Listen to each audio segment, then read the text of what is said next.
Hey guys, I want to come to you guys with some cosmetic history. Um, this was important to me coming into the makeup, coming in as a makeup artist. I was always curious who launched the first cosmetic line for black people, for women, colored women. And off the top of my head, you guys could Google what I'm saying. Fashion Fair was the first cosmetic company to have its own cosmetics for black women. What it was, Fashion Fair, Ebony Magazine. Fashion Fair was the first cosmetic company that was put in high-end department stores.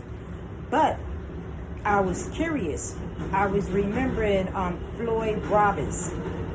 That was a white female. She was the first white female to make cosmetics for dark-skinned women, and they had. At first, I used to think it was Estee Lauder. They had she had her own cosmetic line. Floyd Roberts selling only products for black-skinned women, and then it was Estee Lauder. Estee Lauder also was one of the first companies to produce cosmetics for dark-skinned women. Back in the days, coming up as a makeup artist, working in department stores, as a makeup artist, what do you call it, a cosmetic salesperson, it was so hard to get a job at Fashion Fair. It was really hard. Everybody that was into makeup, it was hard. And then if you would get a job, as a colored woman with Estee Lauder, it was very, you was all that. You was sophisticated, high class, and everything if you was working at Estee Lauder, because they were one of the first companies to launch include black skincare in their line. And if you was working for Fashion Fair, ooh, you was all that. But anyway, I did not get my first job with those, with Floyd Roberts and Fashion Fair and Estee Lauder. They were top. When I came on the scene in the 80s. They were the top cosmetic brands. I got a job with this unknown company. The man was wealthy, but he was poor wealthy, and they would always set up his brand in the corner of a store. But I liked it because he would be the only vendor on a floor, and all the other vendors was all downstairs in all the department stores, and they would set his line up in a little corner. But anyway, the name of that company was Cordeaux Cosmetics. That was my first job in the department store, working for Cordeaux Cosmetics. And then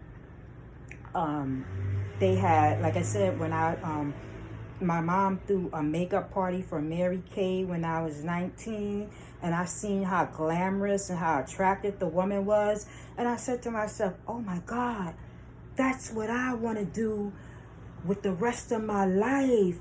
And but I didn't want to make work for Mary Kay because she was so popular and everybody was supporting her, and I didn't want to go with what was popular.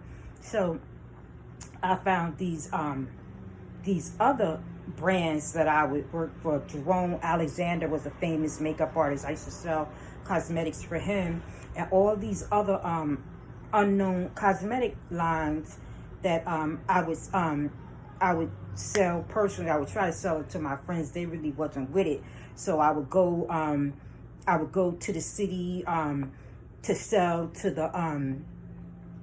the actors in the Broadway plays. They would buy my little kits, and they would let me do their little makeup, and it was fun.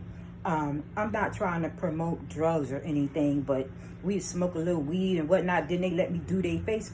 Well, back then, I had fun coming up, trying to find my way in this field, and then I finally got my own line, and but I fell off, and I fell off. I didn't have any support. Nobody was supporting me. Everybody was, but anyway, that's just another story. But what I do want to say is that support your family members, support your friends that that are creative, that have ideas, because one go up, we all go up, and treat them right, because when they get to where they going, even if they don't take you, you could do interviews saying, oh, I knew this person, oh, this person, that and that.